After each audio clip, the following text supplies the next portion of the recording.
You're listening to the Hour of the Time. I'm William Cooper. You're listening to the Hour of the Time, and I'm Pooh. Thank you, baby.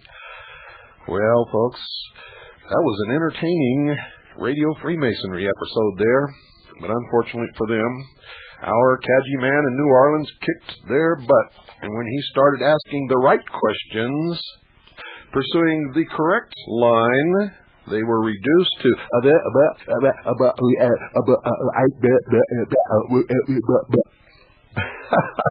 I love it. I love it. Just absolutely love it. You keep listening to the Hour of the Time, and you'll know who killed John F. Kennedy, and you'll know who's trying to destroy all the sovereign nations of the world, and you'll know who's just trying to destroy all existing religions. You won't have any doubts in your mind whatsoever. And to our Cadgy representative in New Orleans, well done, my friend. Well done. Okay, starting Monday, folks, we're going to be playing reruns every night while we move the studio. The studio is the last thing that we're moving, and we've got to move it and set it up. We've also got to set up our television facilities. So I don't know how long we're going to be doing reruns, but we're going to be playing the best of the Hour of the Time for as long as it takes to get all that stuff done. Now, just remember, folks, all this stuff about the CIA, the Mafia, the Mossad, these are just smoke screens for the real people. Castro didn't do it. No, sir. It's the interlocking secret societies known collectively as the Illuminati that murdered John Fitzgerald Kennedy. All the symbolism is there. All the links are there. All the stone penises are there. Everything is there that you need to know.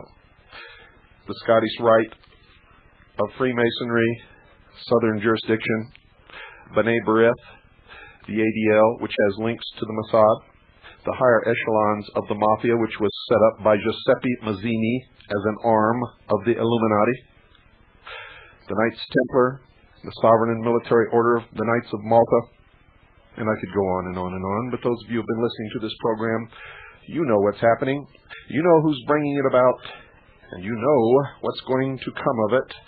And if we don't get smart and band together and quit following these little smoke screens and chasing our tails around the park, folks, they're going to kick our ass. You understand what I'm telling you? So you better wake up. Don't go away. I'll be right back. Was Rhodes Scholar Clinton or country bumpkin McDougal the mastermind of Whitewater? Billary, that's Bill and Hillary, have tried to make it appear that James McDougal cooked up the Whitewater scheme and lured them into it. They claim they were passive investors. Come on, folks. Come on, Billary.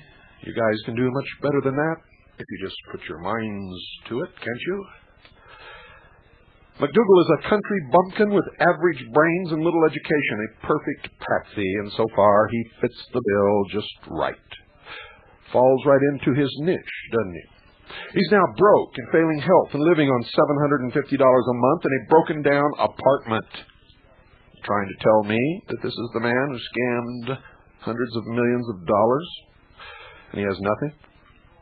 Bill Clinton is a Rhodes Scholar, a graduate with honors from Georgetown University and a member of the Mensa Society. He's a multi-millionaire who has risen to the most powerful position in the world with the power elite of British Israelism and the Eastern establishment behind him. Doesn't look like it, does it? But they are. See, if they weren't, he wouldn't be where he is today. He's famous, ladies and gentlemen, for his deal-making, which means promising anything he has to get his bills passed. So who do you think scammed who? And if you really think that Bill Clinton is the mastermind, you'd better think again. No king has ever really been the king. The Whitewater hustle came from the power behind William Clinton. William Clinton is the patsy, folks. The scheme was so blatant it's almost difficult to believe. which makes me point to the fact that this was intended to dirty William Clinton so much that he could bring down the presidency and turn the American people against constitutional government.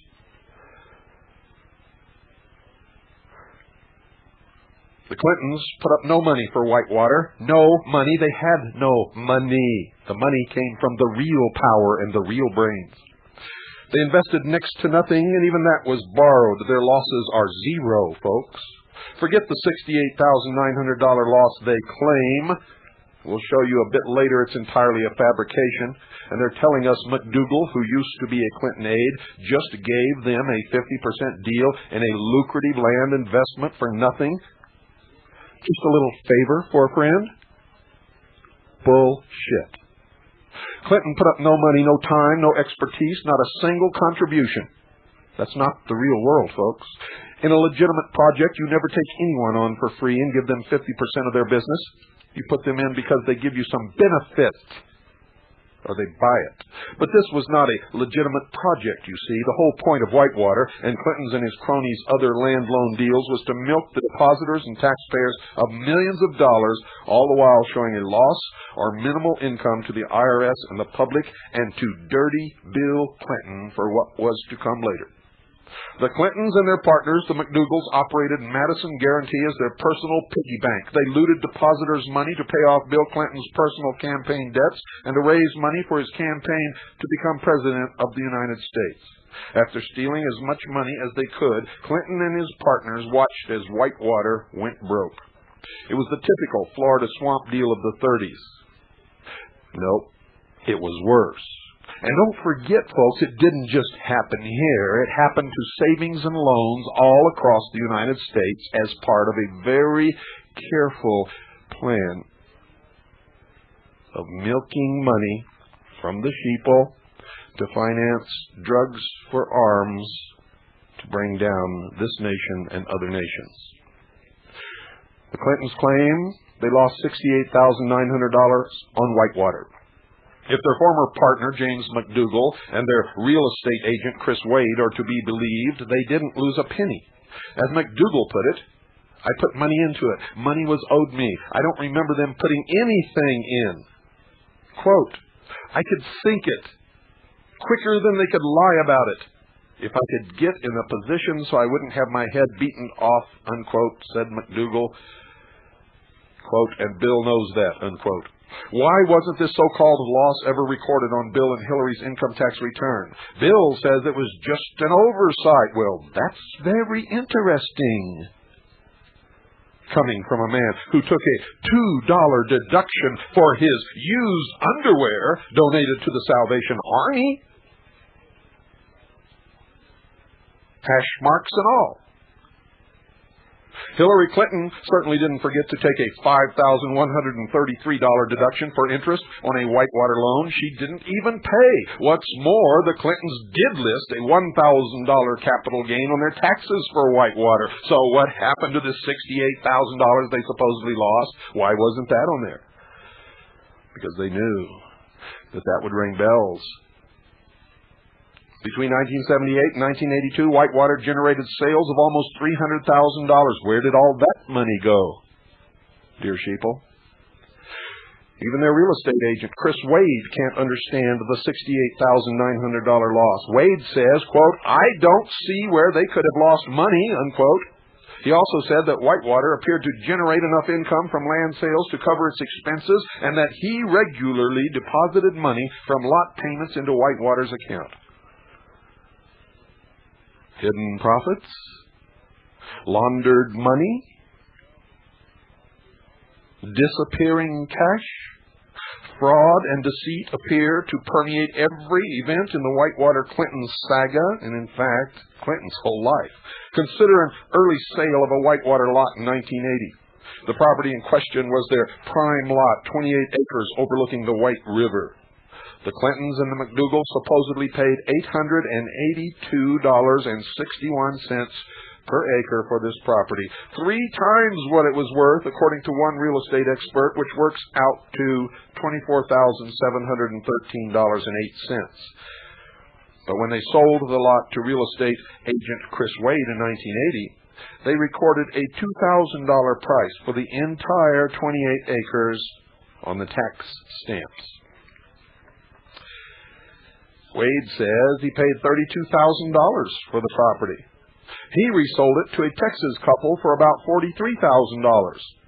By the Clintons' reckoning, the net on the transaction works out to a $22,713.08 loss. But if Wade is telling the truth, and the numbers certainly seem to bear him out more than Billary, the Clintons made a $7,280 profit. Where did that money go?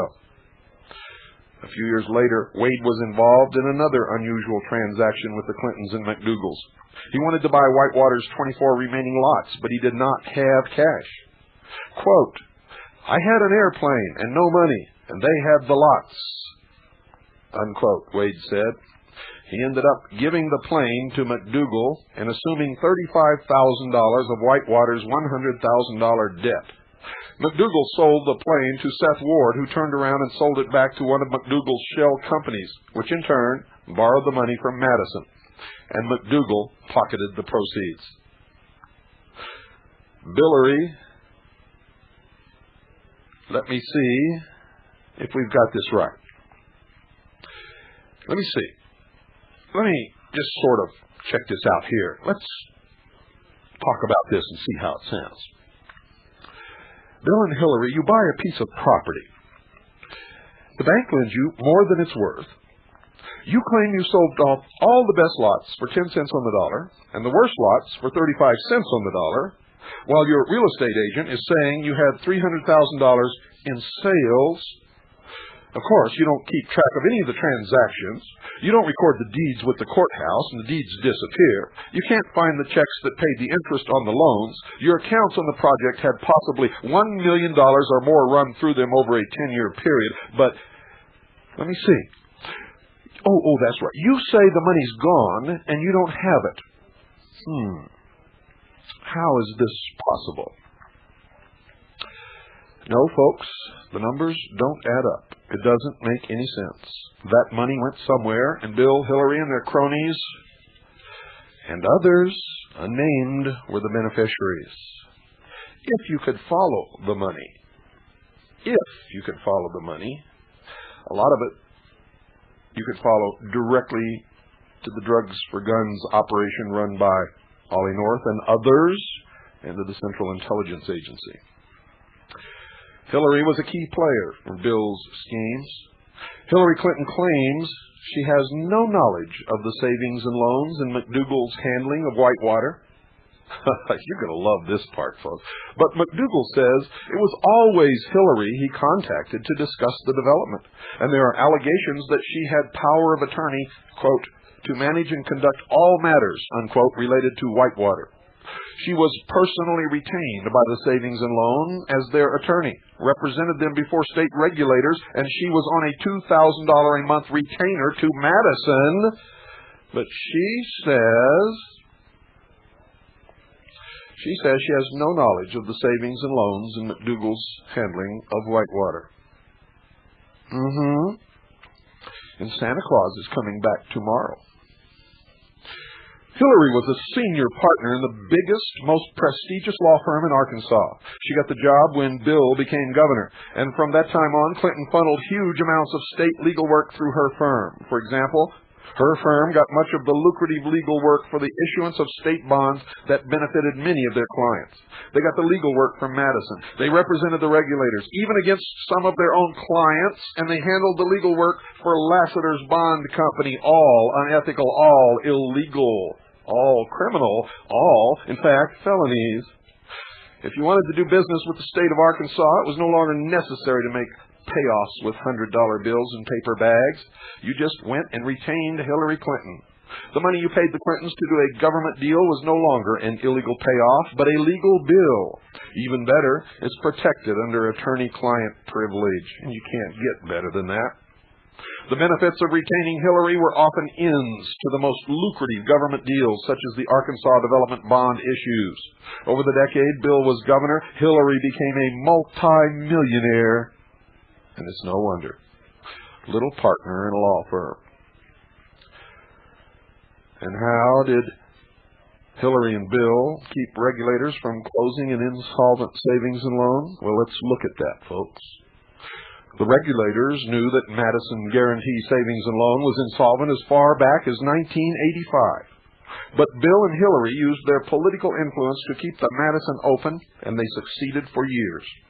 After all, the regulators were appointed by Governor Bill Clinton, who was their boss. They did the right thing to keep their jobs. They backed off. What some people won't do, for a piddly-ass little job that don't pay anything, they'll sell their whole country down the drain. All their neighbors and friends, people who invested, had their savings in there.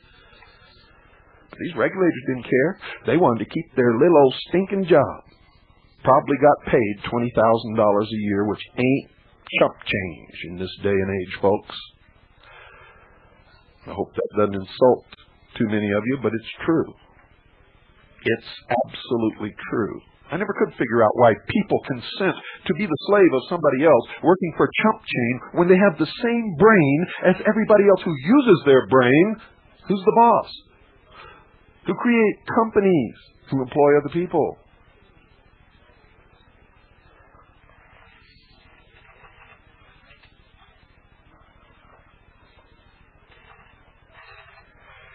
How about that? A 1986 audit by the Federal Home Loan Bank Board, FHLBB, portrays Madison as financially reckless, rife with conflicts and on the brink of collapse. As they put it, folks, quote, "The problems discussed in this report conflicts of interest, high-risk land developments, poor asset quality, rapid growth, inadequate income and net worth, low liquidity, security speculation, excessive compensation, and poor records and controls constitute a significant threat to the continued existence of the institution," unquote. My. Furthermore, regulators noted that at least $17 million had been loaned out to friends and family at McDougal, who, along with Clinton and his cronies, used Madison as their personal piggy bank. Of course, they all deny any participation or knowledge of this now, and all claim that they don't have the money. Meanwhile, Hillary Clinton was claiming to regulators that the savings and loan was solvent, yet she claimed she never knew anything about the savings and loan. But it's on record. She even put together a stock offering, which the state of Arkansas approved, to bring in millions of new suckers' dollars, and this socialist Marxist twit has you all convinced that she's for the poor person and she's going to elevate your lifestyle and make you all happy participants in the New World Order, the new socialist state. Haven't you caught on yet? Marxists always promise you the moon and steal your underpants. And she's a screaming Marxist.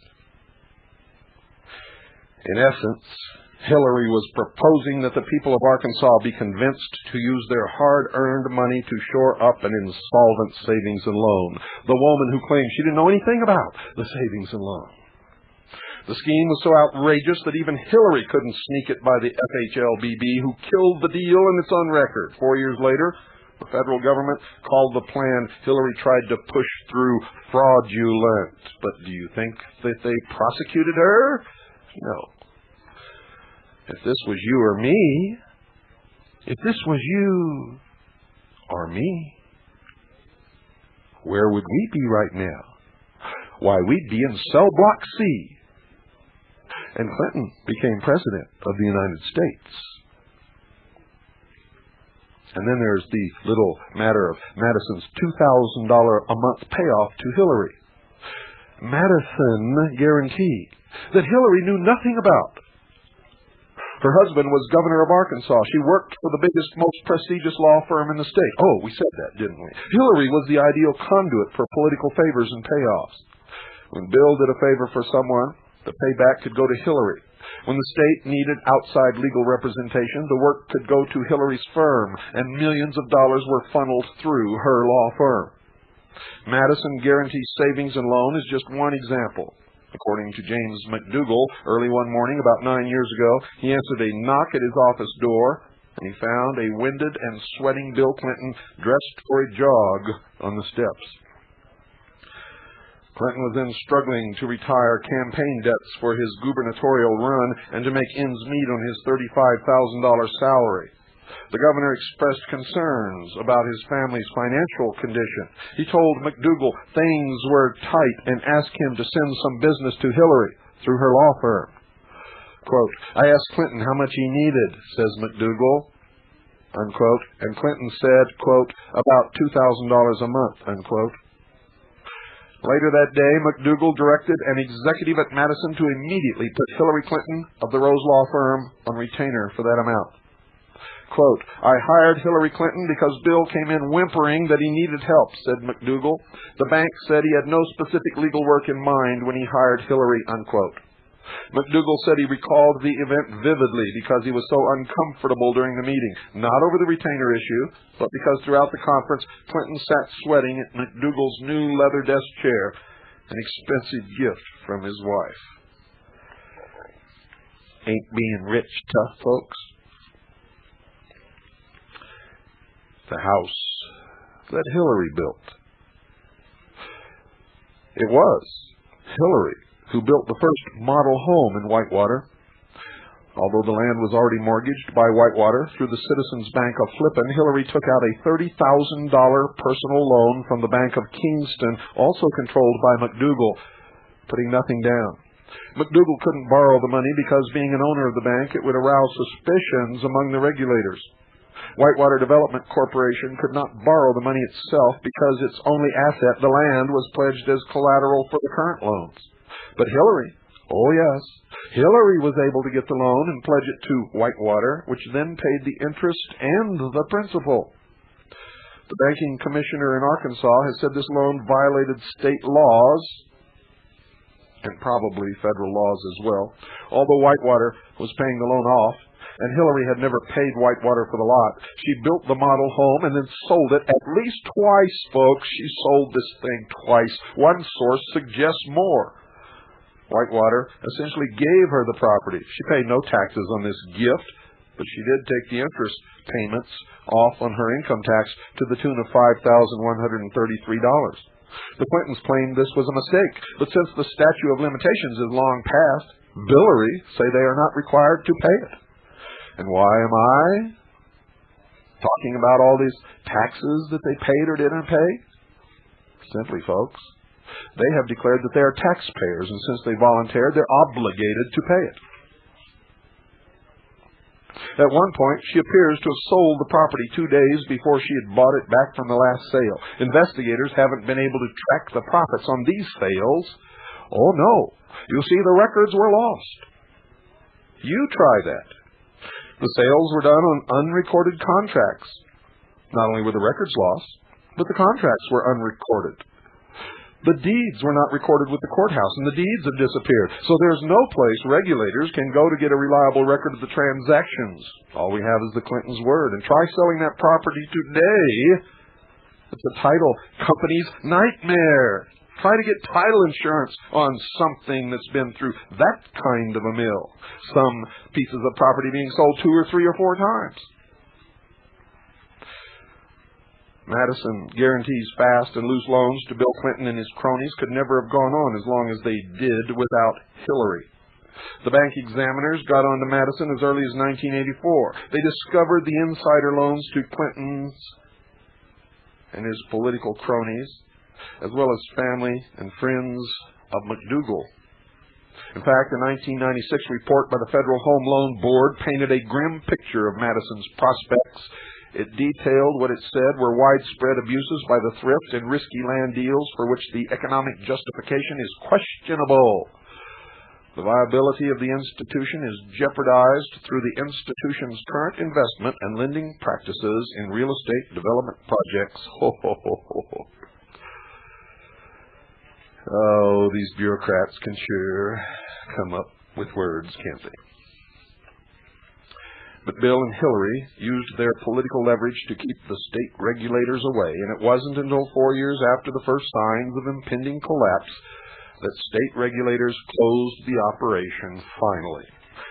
At a loss, dear listeners, to taxpayers of $47 to $68 million, and since everything's missing, that's a guess. Hillary represented Madison through her law firm. It was her firm that presented a rosy picture of the savings and loans prospects to the regulators. She then put together a bailout plan. It was a stock offering to bring in millions of new suckers, dollars, and recapitalize the savings and loan. They were looking for sheeple.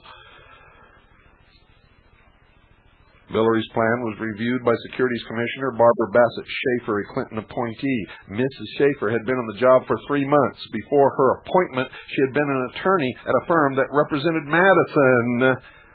She'd even done a small amount of legal work herself for the S&L. McDougal says she was his choice to fill the spot. They were trolling for sheeple, and the sheeple were biting. Despite Madison's terrible financial condition, Mrs. Schaefer approved Hillary's plans. Fortunately, it never went through. Madison could not come up with the capital to get it past the feds. Otherwise, thanks to Hillary, Madison could have lost millions more. It was at this time that Mrs. Clinton apparently also became involved with bank examiner Sarah J. Worsham. Mrs. Worsham had written a devastating report on Madison that could have shut the thrift down. In her January 1984 report to the Federal Home Loan Bank Board, she said Madison had engaged in, quote, unsound lending practices, unquote, and had improperly booked profits. What an understatement. With a report like this, she could have shut Madison down, but she didn't. Oh, no. According to the Washington Times, within months of the report, Madison hired Mrs. Worsham under her maiden name of Hawkins as a senior vice president at $65,000 a year. In addition, she got a $5,000 unsecured loan, a $500 a month expense account, and yearly bonuses of $2,000, plus, dear sheeple, a Rolls-Royce Bentley sedan to just tool around town in, cruise down to the Sonic Drive-In in my Rolls. Yes, sir.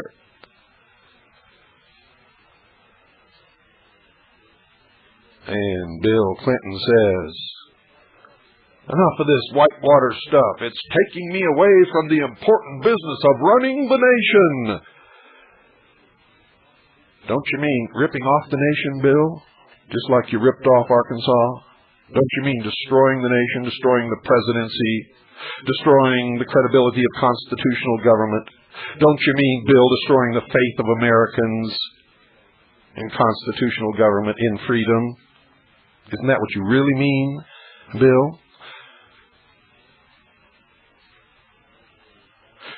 When regulators finally closed Madison in 1989, the Resolution Trust Corporation, the federal agency responsible for cleaning up the savings and loan scams of the 80s, took over the mess. The RTC sued Frost & Company, the Madison accounting firm, for negligence in conducting its audits. One of Hillary's partners, Vince Foster, yes, the Vince Foster, folks, solicited the case from the RTC. But he failed to disclose Hillary's representation of Madison. He even submitted a letter to the regulators saying the law firm didn't represent thrifts. The law firm didn't represent thrifts. The law firm didn't represent thrifts. And Hillary Clinton says she don't know nothing about no S&Ls. A clear conflict of interest. But Hillary's law firm got the case. Hillary's law firm got the case. A third partner, Webster Hubbell, handled the case along with Hillary. The government sought up to $60 million in its suit. Hillary's law firm settled the case for $1 million, $2 million less than the limit of Frost's insurance coverage, so it cost Frost & Company nothing. This was after Hillary had been on retainer to Madison for many months. In addition, Hubbell's father-in-law, Seth Ward, was an officer of a Madison real estate subsidiary at the time they agreed to handle the case. Much of this was dug up by Nick Where am I? Ward was a director of Madison and approved many of the loans to Clinton cronies. He was also the recipient of a $600,000 loan from Madison, which was still owed at the time Madison was closed. The RTC considered his loan one of the worst examples of abuse at the savings and loan, but Hillary personally got the government to forgive it. Hillary got the government to forgive it. Hillary's law firm received $400,000 from the government for handling this case. The government, which was seeking up to $60 million, essentially got nothing. Out of the $1 million settlement, $400,000 went to Hillary's law firm, and a $600,000 loan to Seth Ward was forgiven.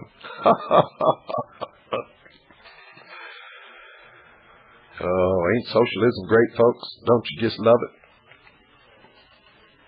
Wish Karl Marx was here. He'd be rolling on the floor, laughing, holding his belly.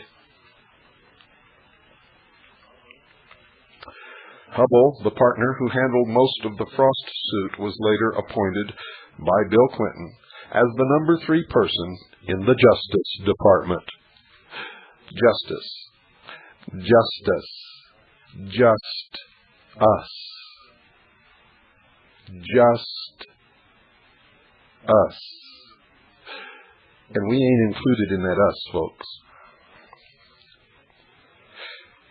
Questions about Hillary's conflicts of interest don't stop at her work with the Rose Law Firm, for she has been caught red-handed in what clearly seems to be an insider trading scheme. As we all know, Hillary is so concerned about mankind and sick people, all socialists are. They want to help the poor, the sick, the bleeding, the homeless, that without any direct compensation or reward, she has given her very valuable time to fix the health care system in America. Wonder how many of her cronies will benefit from that. As head of the Health Task Force, Hillary made crucial decisions about the future of health care in America. The plan was developed secretly because Hillary couldn't have made her backroom deals if it was public. The Clintons are still resisting making the Health Task Force documents public, especially the documents that reveal conflicts of interest among task members. Now, it turns out that while heading this task force, Hillary was part of a partnership that made its profits selling health stocks short.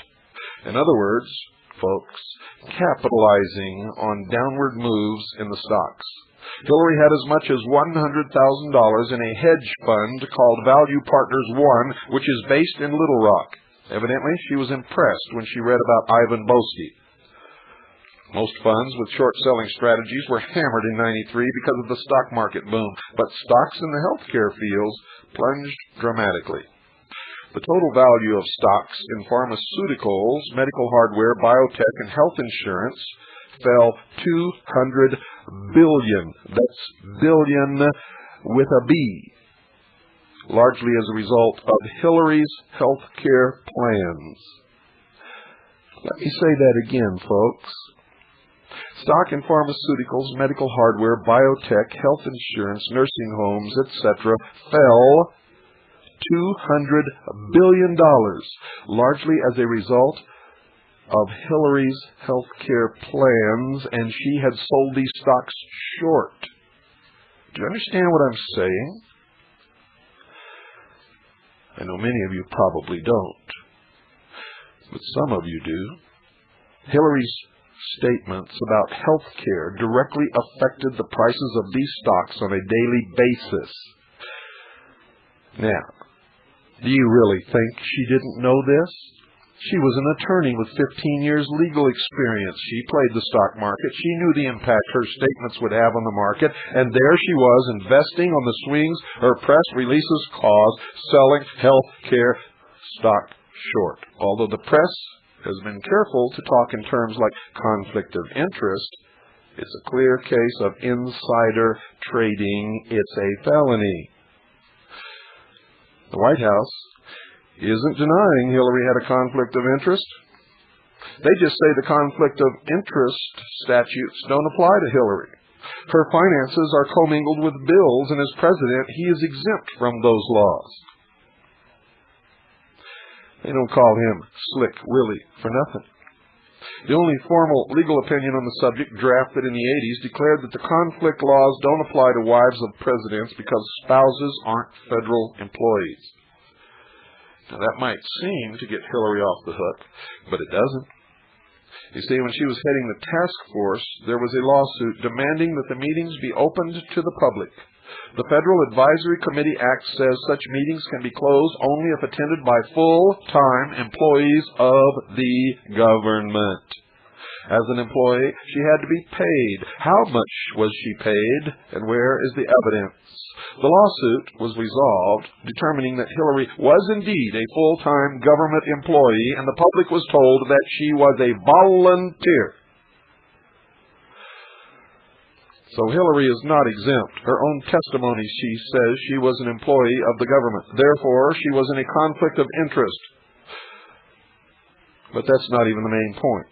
Hillary Clinton manipulated share prices and traded on those manipulations. On Wall Street, you'd go to jail for that. On Capitol Hill, it ought to be the same.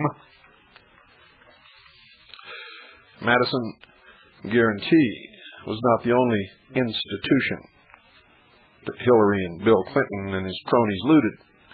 Capital Management Corporation, which issued small business administration loans, was another prime target. David Hale, a municipal judge who was appointed by Bill Clinton, made the loans. According to Hale, Bill Clinton directly pressured him to make SBA loans for $300,000 to Mrs. McDougal, his partner's wife.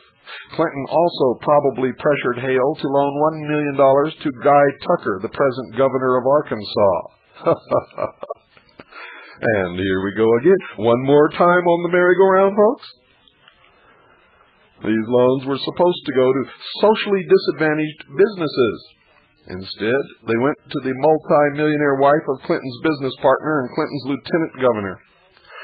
At least $110,000 of Mrs. McDougal's SBA loan went into Whitewater. Clinton's spokesman, James Lynch, now says that was a private loan from Mrs. McDougal to Whitewater, and that to suggest there was any impropriety is ridiculous. But even Jim McDougal admits the SBA loans to his wife were a scam. David Hale was the official who made these SBA loans. He says they all knew he was submitting fraudulent financial statements. He says Clinton and McDougal told him the loan was made out in Mrs. McDougal's name only because she was a woman and would therefore qualify as a minority. Folks, if women are a minority, what's going to happen to the future of the human race? Where do they get this bullshit from? And they're wheeling it around in wheelbarrows and dropping it out of the sky. Hale says he never even met Mrs. McDougal until she came to sign the papers and pick up the check. Mrs. McDougal, who is now under indictment for cashing $150,000 worth of stolen checks, claims to know nothing of the loan. Women are minorities. No wonder these Aryans are so upset thinking their race is going to become extinct. They can't find any women. They're minorities.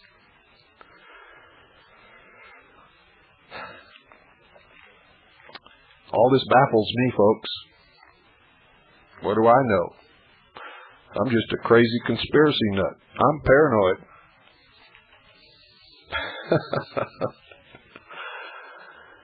Oh, let me see.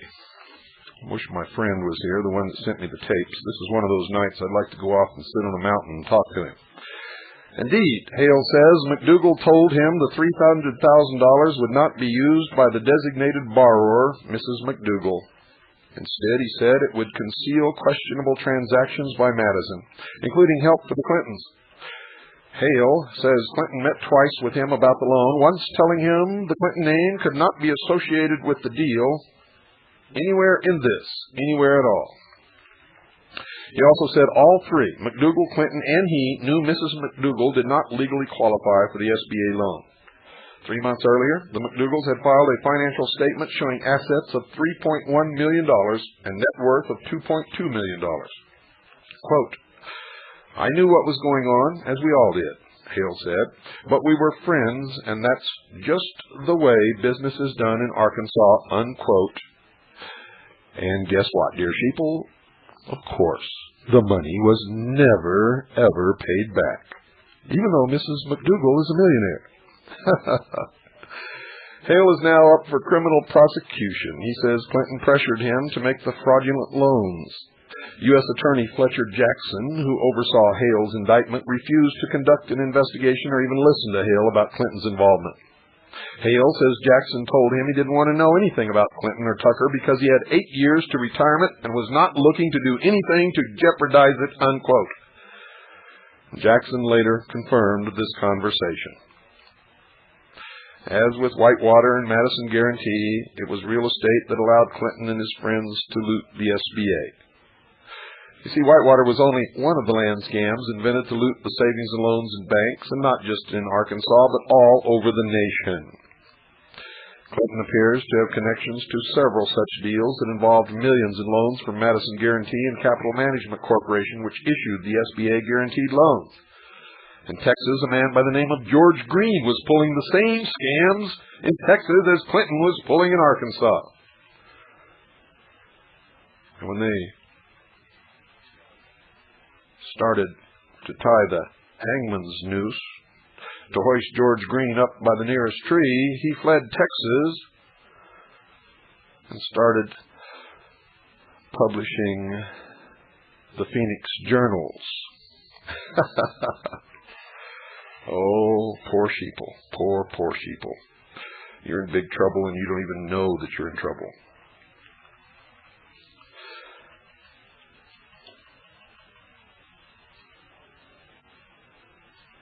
By this time, Bill Clinton's name was no longer appearing on documents, but although his name does not appear on any of the later real estate deals, the owners that are named are the very same good old boys that appear over and over and over in all the Clinton scandals throughout the years. One such property was Castle Grande, a 1,100-acre swamp which was proposed to become a trailer park. I thought you all learned your lessons in Florida. It was owned by Jim Guy Tucker, who succeeded Clinton as governor, Steve Smith, Clinton's former aide, Seth Ward, father-in-law of one of Hillary's law partners, and other powerful Arkansas political and business figures. Like Whitewater, the project showed a loss on paper. Like Whitewater, it was financed with loans far surpassing the value of the property. Like Whitewater, Castle Grande was plagued by questionable agreements involving prominent Arkansas political figures. It finally went under with more than $3 million in loans paid for by the American taxpayer, who, by the way, doesn't even have to pay those taxes at all. Ay, Chihuahua. Castle Grande and related projects, including South Loop Construction, a 30-acre parcel for a shopping center next to Castle Grande, and Castle Sewer and Water, which was to provide some utility services to the development, borrowed millions from Madison and the SBA. The original property was purchased by Tucker, Smith, and Ward for $125,000. Tucker borrowed $260,000 from Madison to pay for it and diverted the rest of the money to other projects. Ward borrowed $600,000 from Madison to invest in the project, which he later defaulted on, and which Hillary arranged to have forgiven when she was representing the government. Yes, sir. When she was representing the government. 2 years later, a company then controlled by Tucker, South Loop Construction, purchased the property, this time for $353,000. Did you get that? Tucker is selling the property from one of his companies to another. The additional money for the purchase came from David Hale's Capital Management Corporation, which issued a $150,000 SBA loan. Tucker never repaid the SBA loan. Last spring, however, when bank regulators started turning the heat on under Madison, he rushed out and paid the original $260,000 loan. He got scared. In addition, Tucker purchased Castle Water and Sewer Corporation from Madison's real estate subsidiary. Madison financed the Tucker purchase with a $1,050,000 mortgage. Hale's company put in an additional $150,000 SBA loan. A year later, only 1 year later, Castle Grande stalled with only a few home lots that were ever sold, and there never was any marketing done. One bank examiner called the Castle Grande property, quote, low and swampy, unquote, and said it, quote, could not be developed without considerable cost. There is no evidence that there is a viable market for this land, unquote. Today, the land is littered with old armchairs and carpet. There's nothing to show for the millions looted from Madison and the Small Business Administration. Bank regulators have found a trail of shell corporations, fictitious transactions, exactly like George Green did in Texas and others did in other states across the nation. They're all the same scams, all run from the headquarters of the Central Intelligence Agency in Langley, Virginia. What for?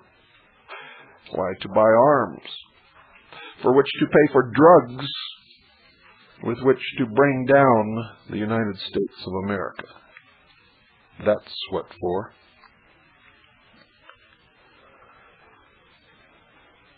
Shell corporations, fictitious transactions, inflated profit statements, and questionable payments to insiders, including Bill Clinton. Castle Grande is now included in a list of projects involving possible criminal conduct that's being presented before a special grand jury convened in Little Rock. George Bush's boys were involved in all of this also. But it was the political connections in the Castle Grande project financed by Madison that finally led the Justice Department to take control of what had been treated previously as a routine local investment. By this time, McDougal had been ousted from Madison by regulators, but his slot was quickly filled by another good old boy, Steve Cuffman, one of Tucker's former law associates. And Cuffman promptly forgave half of Tucker's $1,050,000 debt. The deal resulted in one of Madison's largest losses. William Seidman, former chairman of the FDIC, said the Castle Grande deal mirrored the type of risky ventures that helped bring many S&Ls down during the mid-1980s. Quote, it has all the connotations of those things, Seidman said. On its face, you would say the transaction looks like not a real transaction, unquote. Why don't you just say it? Why don't you just say it, Seidman? They're crooks. And it was a scam. Another project, Campobello, shades of Eleanor Roosevelt, shades of Franklin Delano Roosevelt. Another well-known socialist. Another project, Campobello, was to develop 343 acres in West Little Rock and 3,900 acres on Campobello Island off the shores of Nova Scotia, Canada. This one was run by James McDougal, owner of Madison Guarantee, and Chris Wade, the real estate agent who was involved in Whitewater. This project went bust just like the others, same players, same scam, same disappearing records, disappearing money, disappearing deeds, disappearing everything. One of Madison's lawyers, Beverly Bassett from Mitchell Law Firm, was key to seeking approval for Campobello from the State Securities Department. Interestingly enough, Jim Guy Tucker was a senior partner at the same law firm. And this project ultimately became Madison's biggest loser with $3.7 million in loans outstanding. This is how savings and loan after savings and loan has been looted around the country. And it's not because all of these people in different states and different cities all thought of the same plan at the same time. It's because it was orchestrated. It starts out with a piece of marginal property. The insiders bid it up rapidly in sham sales and then use it as collateral for huge loans. Anything of real value is sold off. All the money is missing and no one knows where it went. The project goes broke, leaving huge loan indebtedness against it, paid for by the taxpayers.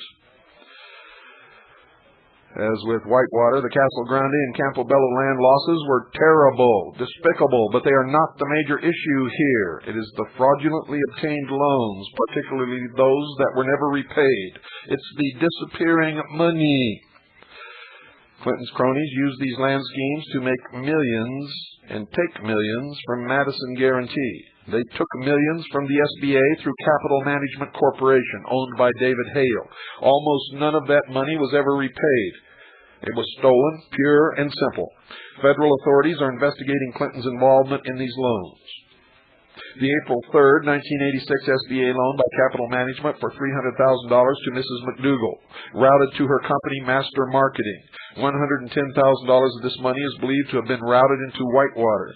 The loan was never repaid. And we'll talk about the rest of these loans and drugs in Mena, Arkansas, and many other things tomorrow night. Good night. God bless you. And God save the Republic.